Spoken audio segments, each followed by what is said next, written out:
Morning all. So today's video, as mentioned yesterday, is all about change. It's all about giving something a go. And it's all about how scared we are of that prospect. So I'm gonna start by telling a little story. And it happened to me last week. So it's quite relevant and it's quite fresh in my mind. And effectively, where this begins is I have been working on a number of things during lockdown. And one of those is a new service which I'm going to offer to electricians. As most of you know, they are the clients and the industry in which I work in. And I have analysed our business and I have looked at ways to improve it. And I have come up with a new service. Now, this isn't about what that service is. That's not important. This channel is not, nor will it ever be, to promote my product or my company. But all you need to know is that I'm going to trial this service next month. And I have offered the trial to a few guys who I don't already work with. The vast majority of them, after a little persuasion from myself, I've said they'll give it a go. And I spoke to a guy on midweek last week. Don't need to mention any names, but you're not going to hear anything that I didn't actually say to him on the phone. So if you are watching this, mate, this isn't a dig. I think we're all guilty of what you did. I just think it's really interesting to cover during one of these episodes. So the long and the short of it is, because I don't need to go into too much detail, is this new service is a kind of nothing to lose service.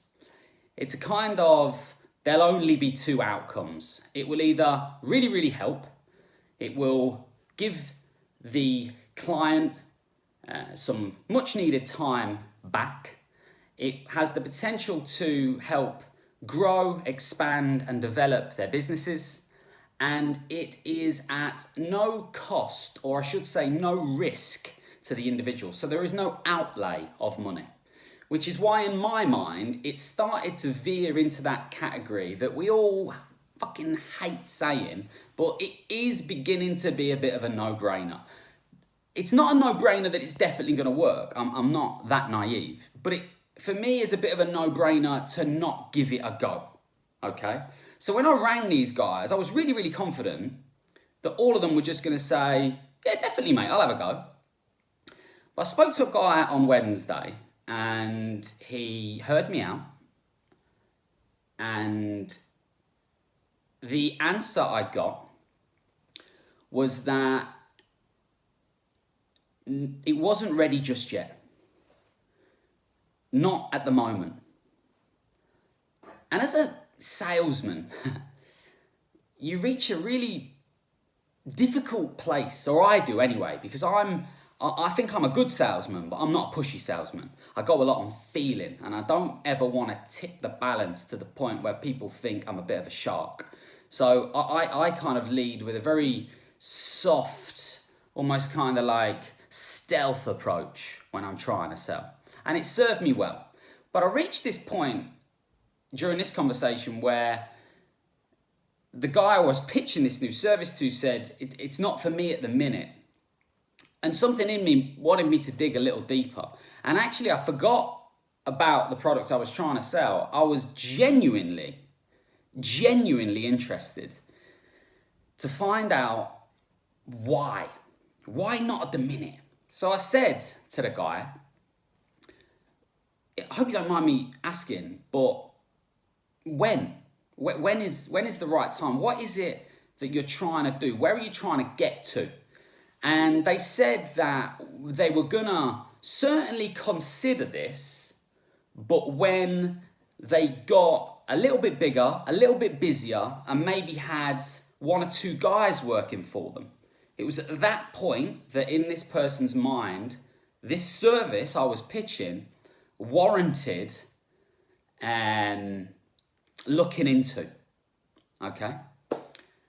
And I said on the phone, I really hope you don't take this the wrong way, mate, because this is coming from nowhere other than genuine advice.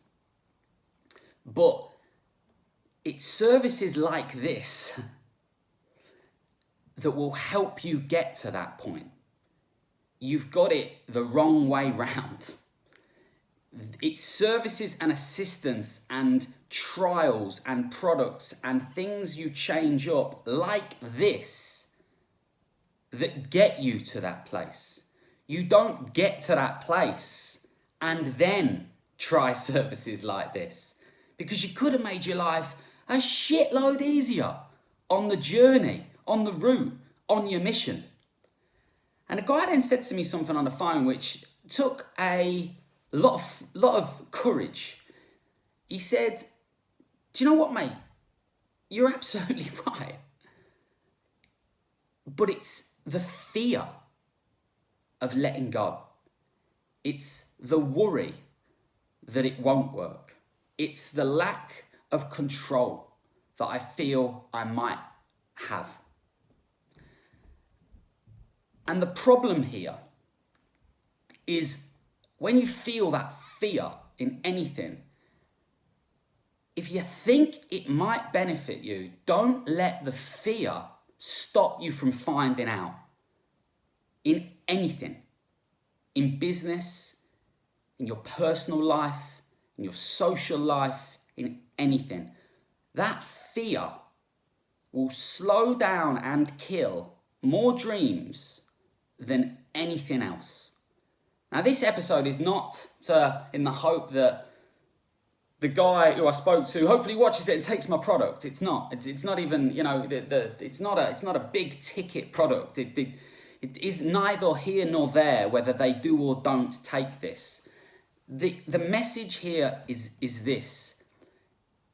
If you want to get something you haven't got, there is a very, very good chance, especially if you've been at it, like whatever it is you do for a long time, doing a similar kind of thing day in, day out, there is a really, really good chance that you are going to have to try new things. You're going to have to switch things up. You're going to have to take a bit of a punt and take that leap of faith. Leap of faith doesn't always have to be massive, by the way. You don't have to move house or, leave your bird. I'm not talking about big life-changing leaps of faith. I'm talking about little tiny leaps of faith along the way. I'm just going to end by just almost transcribing a little thing I read last week, which really I thought was great. It said that life is a bit like being a trapeze artist. Because if you think about a trapeze artist, the vast majority of the time they're safe, kind of, up on their bar with no safety net. But they are safe because they're good at what they do on their bar. And they're hanging upside down, they've got their legs wrapped around it, they're either going backwards or forwards, but they're in motion, yeah? But every now and again during this display, this performance, the other bar comes towards them. And they've got to jump off the bar, take that faith, enter that danger zone to then land on the other bar. And as soon as they land and they get their grip on the other bar, they're safe again. And that is what life is like. That is how life is. And too many people stay on the same fucking trapeze bar for the whole of their lives. Don't be one of those people.